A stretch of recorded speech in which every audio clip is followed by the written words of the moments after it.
Gottlieb filling in for Colin Cowherd alongside the lovely and talented and always prepared Joy Taylor. We are hours away, essentially, from college football kicking off. We're finally putting to bed preseason football. I know there's another game. There's some more games this weekend.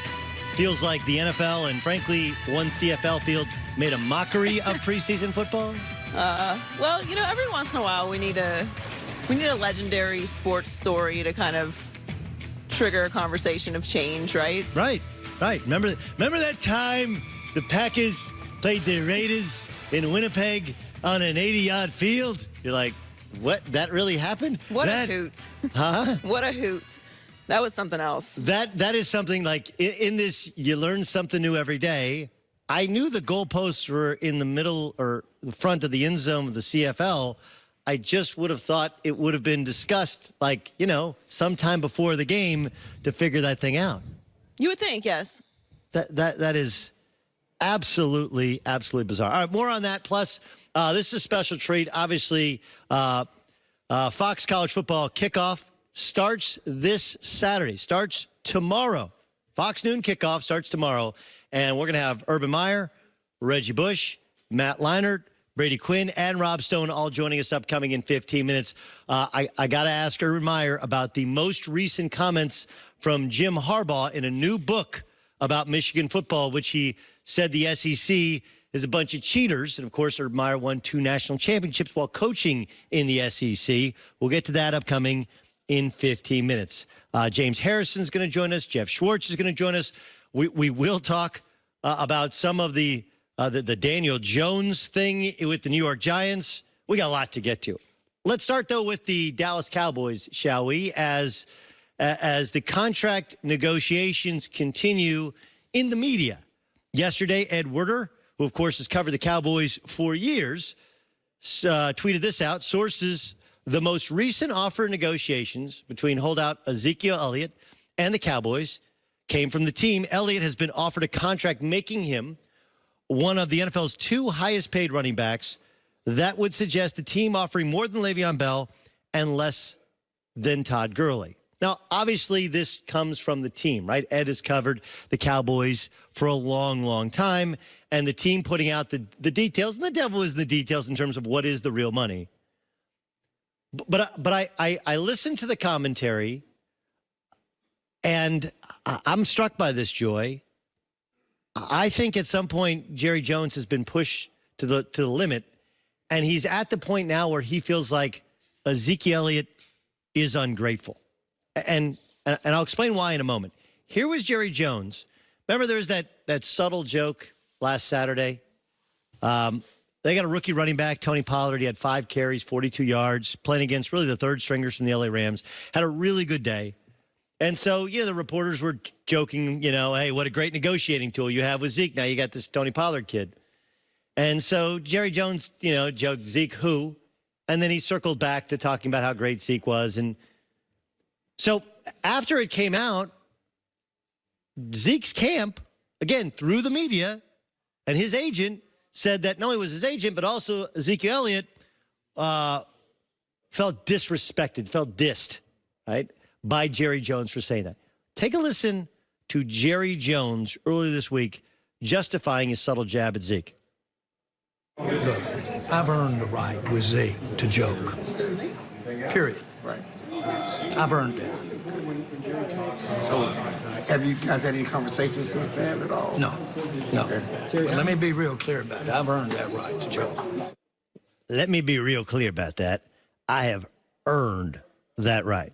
Now, could he be discussing the fact that they're willing to give Ezekiel Elliott a contract extension even though he has no-showed, even though he's played this out through the media, even though he's under contract for 2 more years, and potentially 2 more after that, actually, as a franchise taggy? Like, they're negotiating against themselves if they change the details of this deal. Sure. But I think what's really at play here is, one, Jerry Jones has always had the back of his players, even when his players have been led astray off the football field. Michael Irvin, Pac-Man Jones. I mean, you just kind of you go through, I mean, even the disasters of the Greg Hardy signing, right? Super talented, that can't always get their life in order. But I think that Jerry is seen as a guy who takes care of Quincy Carter, former Cowboy quarterback, right? How much did he stand by him? You go back since Jerry Jones has taken over this franchise, a historic name, but it was a dilapidated franchise. The money he's invested, the time he's invested, and the emotional energy he's invested. And then you look at Ezekiel Elliott. Like, let's not forget, Jerry Jones organized a coup d'etat on Roger Goodell, the commissioner of the National Football League. Now, the coup was struck down, but he went right at the head of Jerry Jones, tried to have him removed. And it wasn't just to defend Ezekiel Elliott. Look, we're in 2019. The last 3 or 4 years, America has finally gotten a backbone against domestic violence. We've finally stood up and said, hey, let's support the women. Let's punish the men. And even during that time, however frivolous some may have believed the claims against Ezekiel Elliott were, this was over a 6-game suspension that Jerry Jones went to the mattresses. Went to the mattresses, Godfather. Here go the mattresses, right? Went to the mattresses to try and get Roger Goodell removed. Now, it didn't work, and Goodell got a contract extension, and the Cowboys season went down the tubes because they didn't have Zeke.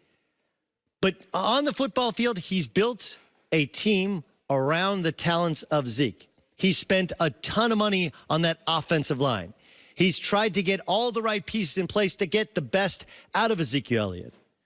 They've built a tremendous defense. They've done a great job in player acquisition, player development. That's a young, athletic defense. Case in point, the chance they took on Jalen Smith and how it's been rewarded, and then they rewarded Jalen Smith. And you get to the point where you look, I've done a lot of stuff for this kid, right? I drafted him high. I believed in him. We built the offense around him. I made sure the offensive coordinators knew he needed to have the ball. When he stepped astray outside the football field, I protected him. I battled for him. I've always been there for him.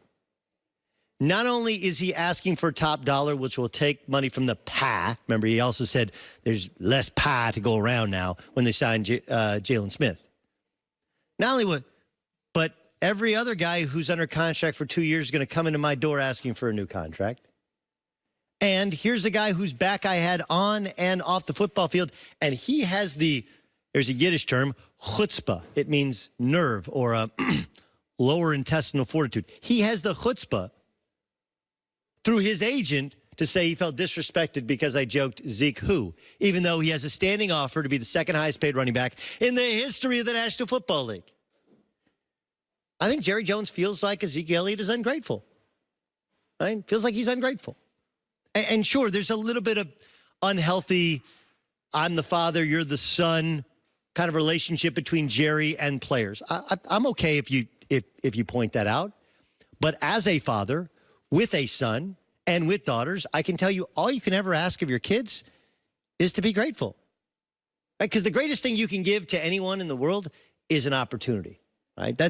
I talk about this when I go and do public speaking, Joe. I said I do this whole thing about how I made it when I was at the other place, because when there were snowstorms, when there were nor'easters, I would go knock on the doors of producers like, hey, Jay Billis can't get in here tonight. I can do SportsCenter. All I wanted was an opportunity. You don't have to pay me. I'll just do it. Stick me on, give me a mic, red light, I go, tell me when to wrap, and I'm good.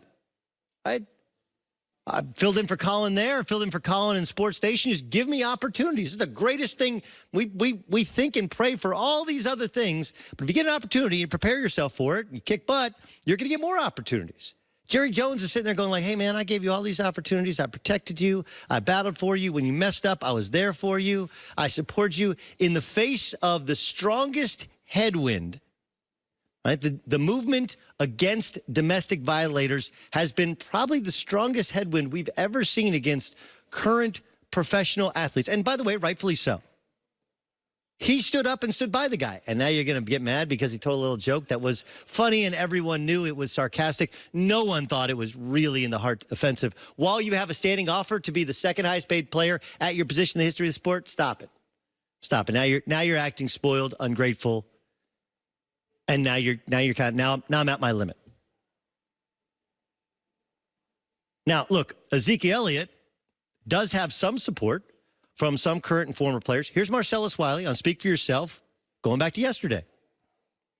It's impossible if I'm Ezekiel Elliott to sign this deal. One, immediately I see this deal as less than someone who already got paid. And guess what's going to happen as soon as I sign on the dotted line? I'm going to get leapfrogged, and we'll be right back in this situation. So now I'm going to be sitting there at top 5 before I blink. And then we'll be right back here, Jerry. Your ego needs the headline of, I did this. I'm the highest paid running back, even if it's for 5 seconds, just because I am the best running back. I need that to be sold to me.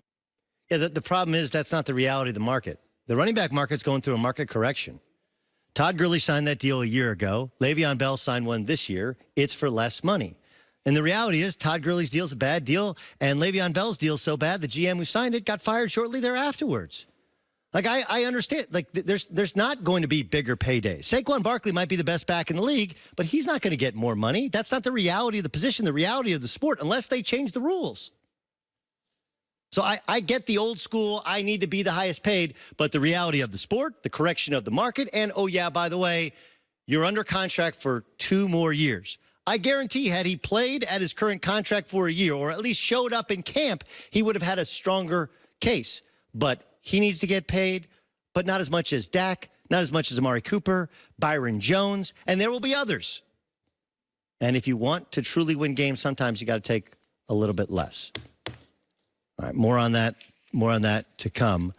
Urban Meyer will join us upcoming next. I'll ask him, what does he make of Jim Harbaugh's comments in a book that the SEC is full of cheaters? That's next. But first, car shopping can be confusing with terms like dealer price, list price, and invoice price. True Car shows you what other people paid for the car that you want, so you can recognize a good price. When you're ready to buy a new or used car, visit True Car. You'll enjoy a more confident car buying experience. This